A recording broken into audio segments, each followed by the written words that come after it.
کچھ رسومات ہمارے ہاں بہت رواج پا گئی ہیں. شادی سے کچھ ہفتے پہلے یا اس کے بعد تاریخ مقرر کرنے کی جو رسم ہوتی ہے. پھر اسی طرح یہ ہے کہ وقت بھی ضائع ہوتا ہے، پیسوں کی بھی ناقدری، عبادات میں کوتاہی. کوئی پیلا جوڑا نہیں پہنا ہے. بعضوں کہتا تھا نا کہ بھول کے انسان کوئی ایسی چیز پہلے پہن لیتا ہے. پوری طرح اس رسم کو جو ہے وہ ختم کرنا ہے. پھر جہیز کی نمائش. پھر اسی طرح یہ ہے کہ ٹھیک ہے اگر کچھ تفریح ہو رہی ہے یا گانا بجانا ہو رہا ہے تو اس میں ڈانس کی تو کوئی گنجائش نہیں نکلتی. نبی صلی اللہ علیہ وسلم نے فرمایا جس گھر میں گھنگرو اور گھنٹے ہوں اس میں رحمت کے فرشتے داخل نہیں ہوتے، نہ ہی فرشتے ان لوگوں کے ساتھ رہتے ہیں جو گھنٹے استعمال کرتے ہیں. اپنے ہاتھوں سے اپنے آپ کو ہلاکت میں مت ڈالو. یعنی اللہ کی رحمت کو کیوں دور کرتے ہیں ہم ایسی چیزوں سے. آپ نے فرمایا اس امت کے لوگوں پر زمین میں دھنسانے، شکلیں مسخ ہونے اور پتھروں کی بارش برسنے کا عذاب آئے گا. مسلمانوں میں سے کسی نے عرض کیا یا رسول اللہ صلی اللہ علیہ وسلم یہ کب ہوگا؟ آپ نے فرمایا جب گانے بجانے والی عورتیں ظاہر ہوں گی، آلات موسیقی عام استعمال ہوں گے اور شرابیں پی جائیں گی. ترمذی کی روایت ہے. پھر اسی طرح مہندی کی تقریب میں ایک دوسرے پہ طنز، برا بلا کہنا، مذاق اڑانا، یہ بھی اسلامی تعلیمات کے برعکس ہے. پھر اسی طرح مہندی کے موقع پر کھانوں کا اہتمام جو ہے اور اس میں خصوصی ڈیکوریشن یلو کلر میں، یہ تو درست نہیں لیکن مہندی لگانا درست ہے. پھر اسی طرح یہ ہے کہ کھانوں میں بہت زیادہ اسراف ہوتا ہے.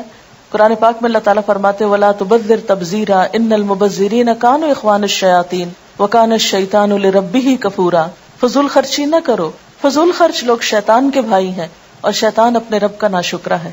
یعنی پیسے کا ضیاع محض دکھاوے میں اور اسراف میں، یہ شیطان کو خوش کرنے والی بات ہے، رحمان کو نہیں. شادی کے موقع پر جیسے بارات اور سہرے کا ہوتا ہے، یہ بھی ہمیں سوچنا چاہیے کہ کس کی تقلید ہے. نکاح کے ارکان جو ہے ولی کی موجودگی ہونی چاہیے، گواہ ہو، مہر ہو، خطبہ نکاح ہو، ایجاب و قبول ہو اور اعلان نکاح ہو. یہ ہے اصل شادی. ولی کی موجودگی کیوں ضروری ہے، اس کی دلیل کیا ہے، وہ قرآن پاک میں آتی ہے. پھر اس کے بعد ولی میں کون کون لوگ شامل ہیں، پھر اگر کسی کا ولی نہ ہو تو وہ کیا کرے. نیکسٹ، زبردستی نکاح نہ کیا جائے. پھر نکاح میں لڑکی کی رضامندی ضروری ہے، اس سے پوچھا جائے. پھر اسی طرح یہ ہے کہ اگر لڑکی بولتی نہیں، خاموش رہتی تو یہ خاموشی بھی اس کی اجازت ہے، لیکن رضامندی کے بغیر نکاح درست نہیں. عورت کو خود نکاح کرنے کی اجازت نہیں ہے اپنا. پھر مہر ہے، مہر کا دلیل کیا ہے، پھر مہر کی مقدار کتنی ہے. اس میں ہم حضرت عبد الرحمن بن عوف کی مثال دیکھتے ہیں کہ انہوں نے سونے کی گٹلی کے وزن پر عورت سے شادی کی. آپ نے فرمایا مبارک ہو، ولیمہ کرو چاہے ایک بکری. ازواج مطہرات کے مہر جو تھے، حضرت عائشہ نے فرمایا کہ 12 اوقیہ اور 1 نش. پھر حضرت عائشہ نے پوچھا نش جانتے ہو کیا ہے؟ ابو سلمہ نے کہا نہیں. حضرت عائشہ نے فرمایا نصف اوقیہ اور یہ 12.5 اوقیہ 500 درہم بنتا ہے. یعنی 500 درہم ازواج مطہرات کا مہر تھا، جو اچھی رقم ہے. اور حضرت ام حبیبہ کا مہر جو تھا وہ 4000 تھا، 4000 درہم. قبول اسلام کو مہر قرار دیا گیا حضرت ام سلیم کی طرف سے. بہترین نکاح وہ ہے جو آسان ہو. ہمارے یہاں جو 32.5 روپے حد کے مہر، اس کی کوئی حقیقت نہیں. دھوکے باز. پھر اسی طرح اس کے لیے گواہوں کا موجود ہونا، گواہوں کے بغیر نکاح نہیں ہوتا. آپ نے فرمایا جو عورت ایسا کرتی ہے زنا کرتی. آپ نے فرمایا حلال اور حرام کے درمیان فرق کرنے والی چیز دف ہے، یعنی اعلان نکاح ہے. پھر عورت جب گھر آئے تو اس کے لیے دعا کرنی چاہیے. اس کی دعوت ولیمہ ہے، اور یہ دعوت بھی اپنی حیثیت کے مطابق کرنی چاہیے، اور اس میں بھی اسراف اور دکھاوا نہیں ہونا چاہیے. جو دنیا میں ایک موقع پر آپ نے جو پکا کر کسی جگہ پر کھجور اور منقر خوشگوار پانی کہیں کھانا، یعنی مختلف طریقے سے ولیمے کی دعوت کی گئی. آپ نے فرمایا ولیمے کا کھانا برا کھانا، وہ کھانا برا ہے جس میں خوشحال اور دولت مند لوگوں کو بلایا جائے اور فقراء کو چھوڑ دیا جائے.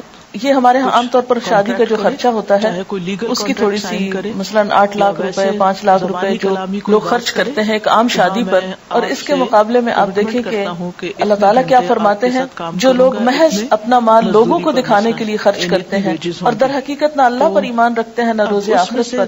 سچ یہ ہے کہ شیطان جس کا رفیق ہوا اسے بہت ہی بری رفاقت میسر آئی. یعنی دکھاوے کے لیے اتنی رقمیں اڑانا جو ہے یہ سراسر غیر اسلامی ہے. کہ شادی ہونے سے پہلے یا شادی کے دن یا شادی کے بعد کوئی نہ کوئی بہانہ ڈھونڈ لیا جاتا ناراض ہونے کا، یا کوئی بہانہ ڈھونڈ لیا جاتا ہے ایک دوسرے کو ستانے کا یا پریشان کرنے کا. اصل حقیقی خوشی اور سکون اور راحت اور آرام کس میں ہے؟ مال و دولت کے دکھاوے کے اسراف اور لباس اور ان چیزوں میں نہیں ہے. اصل خوشی یہ ہے کہ انسانیت کا احترام ہو، ایک دوسرے کی عزت کی جائے، ایک دوسرے کو اس کا مقام دیا جائے، ایک دوسرے کی قدر پہچانی جائے. شادی کے بعد یہ ہے کہ دونوں کا تعلق کیا ہے. ہن لباس لکم وانتم لباس لہن، وہ تمہارا لباس ہے تم ان کا لباس. اس سلسلے میں جو خاص نصیحت میں نے مریم کو رخصتی کے وقت کی وہ کیا تھی کہ مریم تم ایک نئے گھر میں جا رہی ہو، لیکن یاد رکھنا یہ عارضی گھر ہے، اس سے آگے ایک پائیدار گھر تمہارا انتظار کر رہا ہے، اور اس زندگی کی خوشیوں میں اور اس زندگی کے سکون میں جا کر تم اپنی آخرت کو نہیں بھولنا۔ میں تمہیں اس موقع پر بھی یہی نصیحت کروں گی کہ وہاں جا کر بھی آخرت کے گھر کی تیاری جاری رکھنی ہے، اور اس میں سب سے پہلے یہ کہ آخرت کی تیاری حقوق العباد کو ادا کر کے ہوتی ہے۔ عبادات تو اپنی جگہ،